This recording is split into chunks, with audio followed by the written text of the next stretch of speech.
Hello and welcome. My name is Alan, and today we are back with more ideas. No, sorry.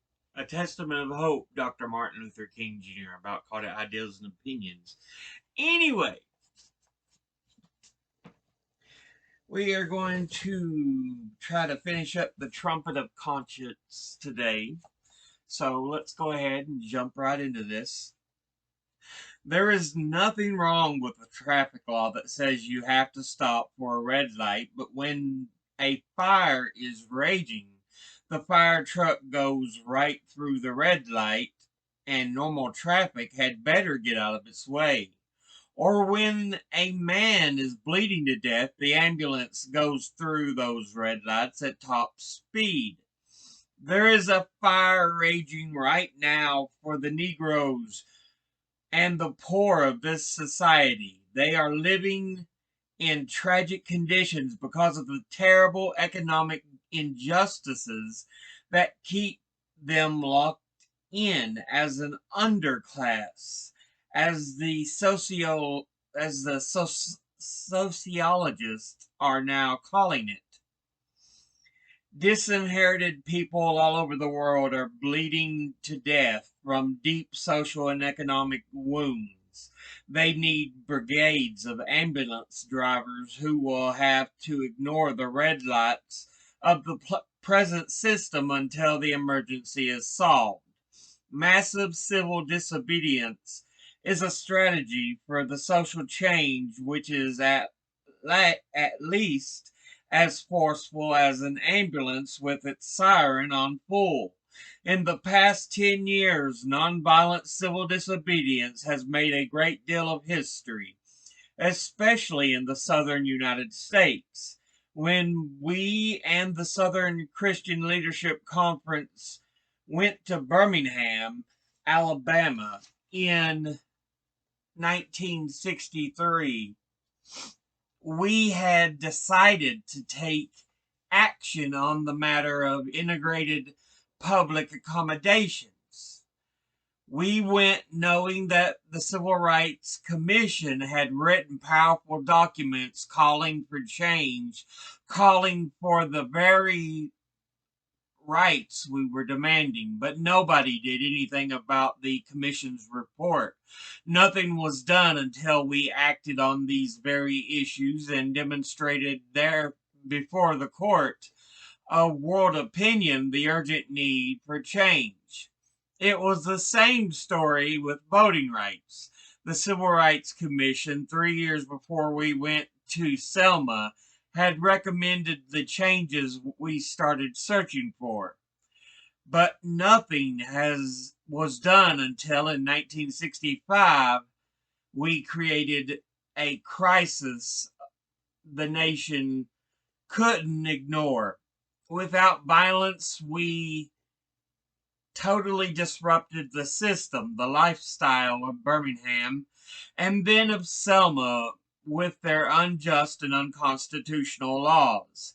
Our Birmingham struggle came to its dramatic climax when some 3,500 demonstrators virtually filled every jail in that city and surrounding communities, and some 4,000 more continued to march and demonstrate nonviolently.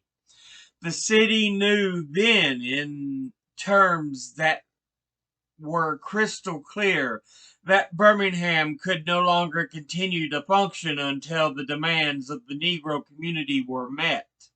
The same kind of dramatic crisis was created in Selma 2 years later. The result on the national scene was the Civil Rights Bill and the Voting Rights Act, as President and Congress responded to the drama and the creative tension generated by the peacefully planned demonstrations. Of course, by now it is obvious that new laws are not enough. The emergency we now face is economic, and it is a desperate and worsening situation. for the 35 million poor people in America, not even to mention just yet the poor in other nations, there is a kind of strangulation in the air. In our society, it is murder psychologically to deprive a man of a job or an income.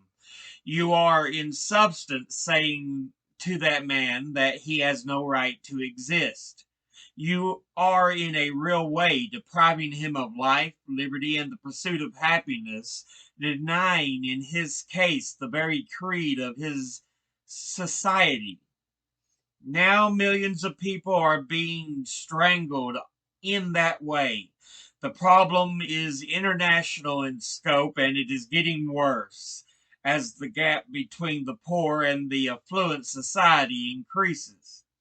The question that now divides the people who want radically to change the situation is, can a program of nonviolence, even if it envisions massive civil disobedience, realistically expect to deal with such an enormous entrenched evil?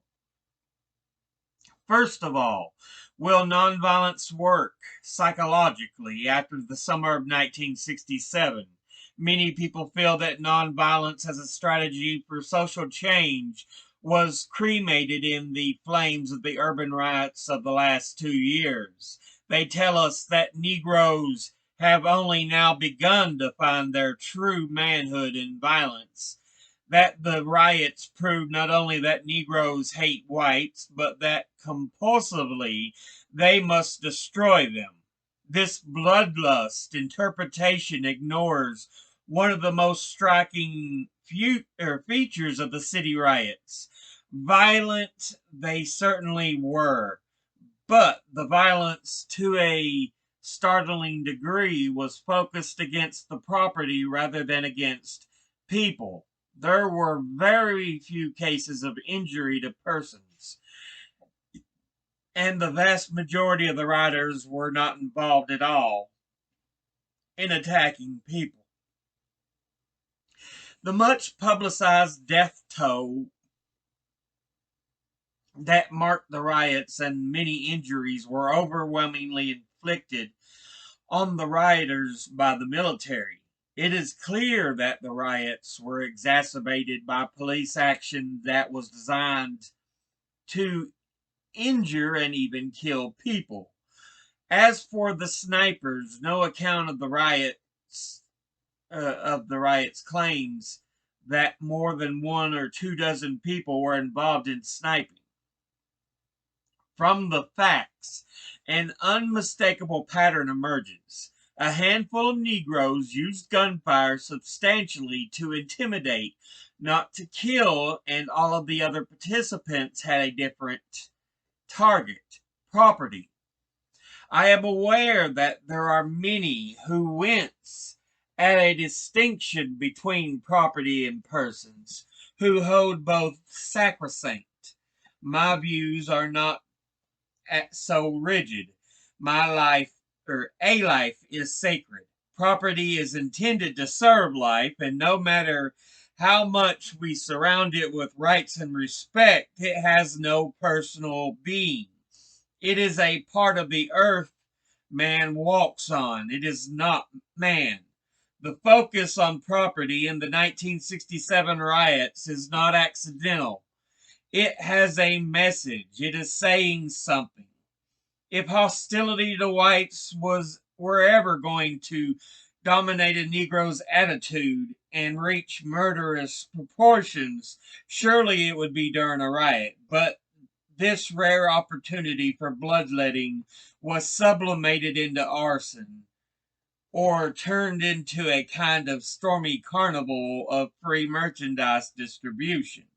Why did the rioters avoid personal attacks?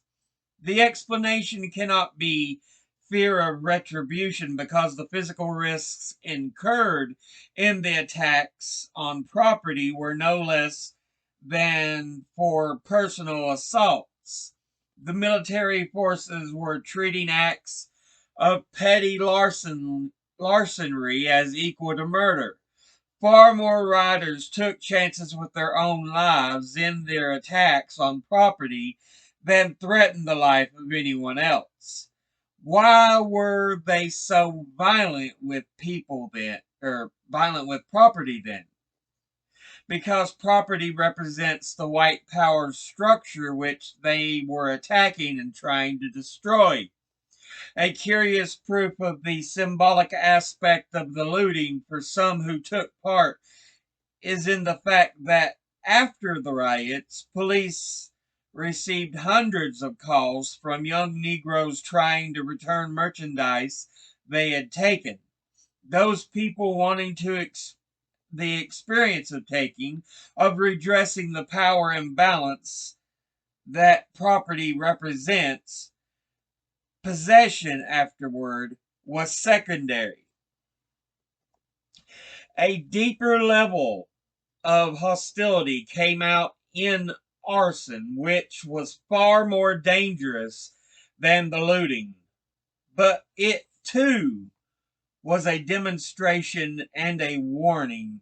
It was directed against the symbols of exploitation, and it was designated to express the depth of anger in the community. What does this restraint in the summer riots mean for our future strategy? If one can find a core of nonviolence toward persons, even during the riots when emotions were exploding, it means that nonviolence should not be written off for the future as a force in Negro life. Many people believe that the urban Negro is too angry and too sophisticated to be nonviolent. Those same people dismissed the nonviolent marches in the South and tried to ascribe them as processions of pious, elderly ladies. The fact is that all of the marches we have organized, some men of very violent tendencies have been involved. It was routine for us to collect hundreds of knives from our own ranks before the demonstrations in case of momentary weakness. And in Chicago last year, we saw some of the most violent individuals accepting nonviolent discipline. Day after day during those Chicago marches, I walked in our lines and I never saw anyone retaliate with violence. There were lots of provocations, not only the screaming white hoodlums lining the sidewalks, but also groups of Negro militants talking about guerrilla warfare. We had some gang leaders and members marching with us. I remember walking with the Blackstone Rangers while bottles were flying from the sidelines, and I saw their noses being broken and blood flowing from their wounds, and I saw them continue and not retaliate, not one of them with violence. I am convinced that even very violent temperament can be channeled through nonviolent discipline if the movement is moving, if they can act constructively and express through an effective channel their very legitimate anger. But even if nonviolence can be valid psychologically for the protesters who won't change, is it going to be effective strategically against a government and a status quo that have so far resisted this summer's demands on the grounds that we must not reward the rioters? Far from rewarding the rioters, far from even giving a hearing to their just and urgent demands, the administration has ignored its responsibility for the causes of the riots and instead has used the negative aspects of them to justify continued action in the underlying issues. The administration's only concrete response was to initiate a study and call for a day of prayer. As a minister, I take prayer too seriously to use it as an excuse for avoiding work and responsibility. When a government commands more wealth and power than has ever been known in the history of the world and offers no more than this, it is worse than blind. It is provocative. It is paradoxical but fair to say that Negro terrorism has incited less on ghetto street corners than in the halls of Congress. I intended to show that nonviolence will be effective, but not until it has achieved the massive dimensions, the disciplined planning, and the intense commitment of a sustained direct action movement of civil rights disobedience on the national scale. The dispossessed of this nation, the poor, both white and Negro, live in a cruelly unjust society. They must organize a revolution against that injustice, not against the lives of the persons who are their fellow citizens, but against the structures through which the society is refusing to take means which have been called for and which have at hand to lift the load of poverty. The only real revolutionary, people say, is a man who has nothing to lose.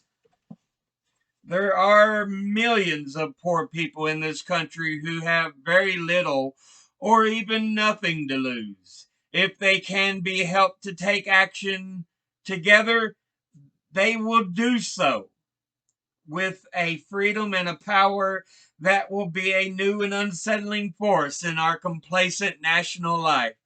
Beginning in the new year, we will be recruiting 3,000 of the poorest citizens from 10 different urban and rural areas to initiate and lead a sustained, massive direct action movement in Washington.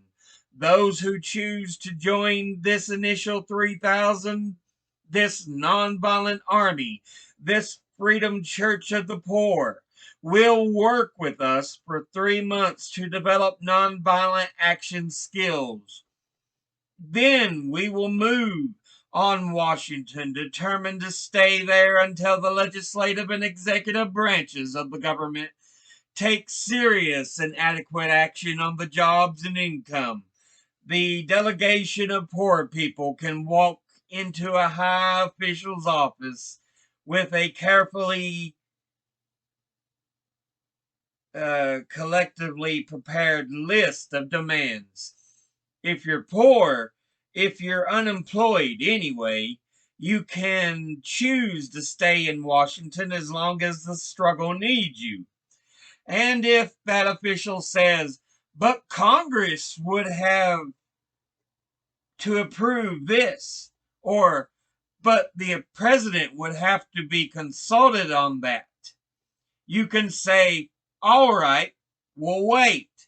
And you can settle down in his office for as long a stay as necessary. If you are, let's say, from rural Mississippi and you have never had medical attention and your children are the undernourished and unhealthy, you can take those little children into the Washington hospitals and stay with them there until the medical workers cope with their needs. And in showing it, your children,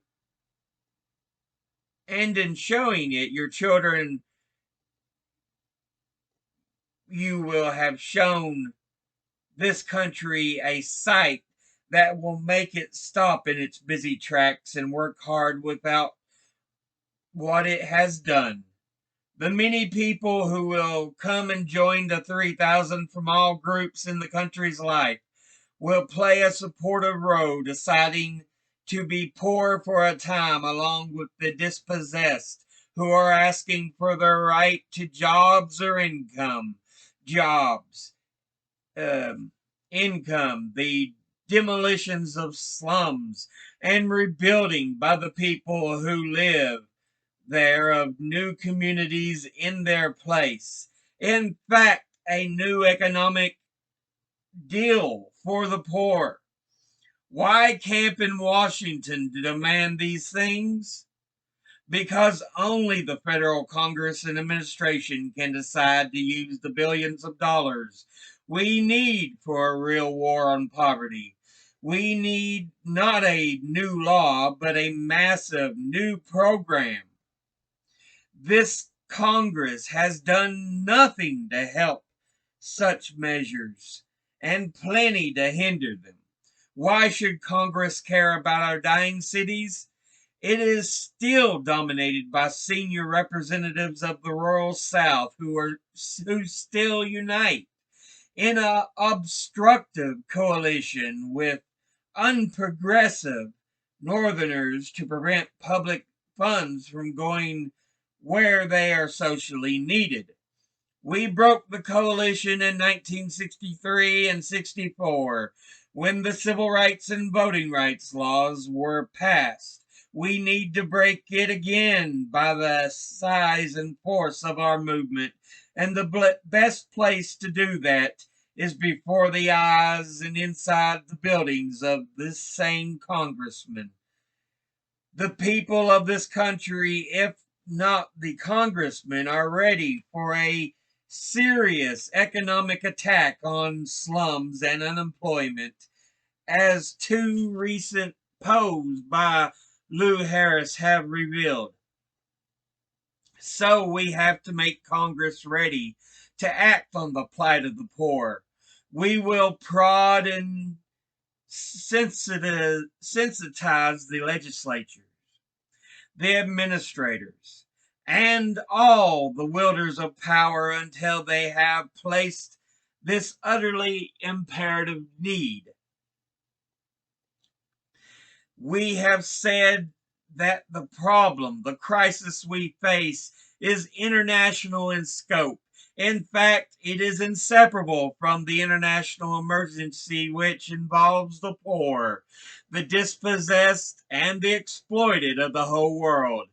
Can a nonviolent direct action movement and application on the international level to confront economic and political problems? I believe it can. It is clear to me that the next stage of the movement is to become international. National movements within the developed countries forces that focus on London or Paris or Washington or Ottawa must help to make it politically feasible for the governments to undertake the kind of massive aid that the developing countries need if they are to break the chains of poverty. We in the West must bear in mind that the poor countries are poor primarily because we have exploited them through political or economic colonialism. Americans in particular must help their nation repent of her modern economic imperialism. But movements in our countries alone will not be enough. In Latin America, for example, national reform movements have almost despaired of nonviolent methods. Many young men, even many priests, have joined guerrilla movements in the hills. So many of Latin America's problems have roots in the United States of America that we need to form a solid, united movement, nonviolently conceived and carried through so that the pressure can be sought to bear on the capital and government power structures concerned from both sides of the problem at once. I think that may be the only hope for a nonviolent solution in Latin America today. And one of the most powerful expressions of nonviolence may come out of the international coalition of socially aware forces operating outside the governmental frameworks. Even entrenched problems like in South African government and its racial policies could be tackled on this level. If just two countries, Britain and the United States, could be persuaded to end all economic interaction with the South African regime, they could bring that government to its knees in a relatively short time. Theoretically, the British and American governments could make that kind of decision. Almost every corporation in both countries has economic ties with its government, which it could not afford to do without. In practice, such a decision would represent such a major reordering of the priorities that we should not expect that any movement could bring in it about in a 1 year or two. Instead, or indeed, although it is obvious that nonviolent movements for social change must internationalize because of the interlocking future of the problems that they will face, um, and because of the other, and because otherwise those problems will breed war, we have hardly begun to build the skills and strategy for even the commitment to planetize our movement for social justice.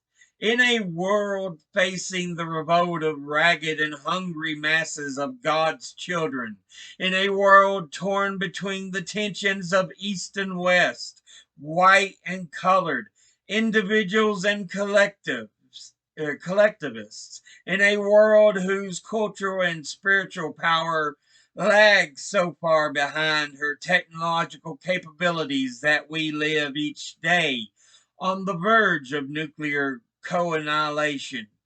In this world, nonviolence is no longer an option for intellectual analysis. It is an imperative for action. So yeah, that ends that particular book. And so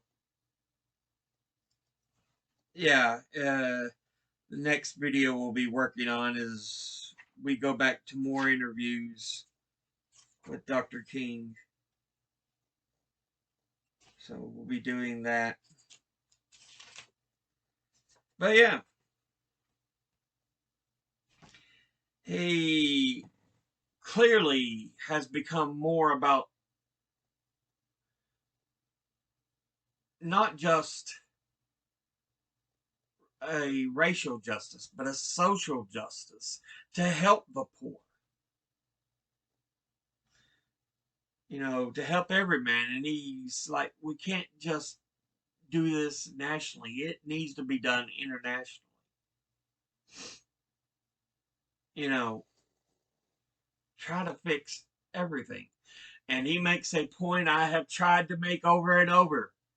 Many of South America's problems today are linked to the imperial colonialism of America. People complain, oh, there's so many immigrants migrating into America. It's because of our meddling, people. We stuck our fingers into these other countries and like, I'll take your stuff and give you nothing in return. But yeah, I'll go ahead and end this episode here. As always, educate thyself. Think, read, study, learn. Someone tries to tell you something you have trouble believing, ask them to cite their sources. I'll see you all in the next episode. Until then, later.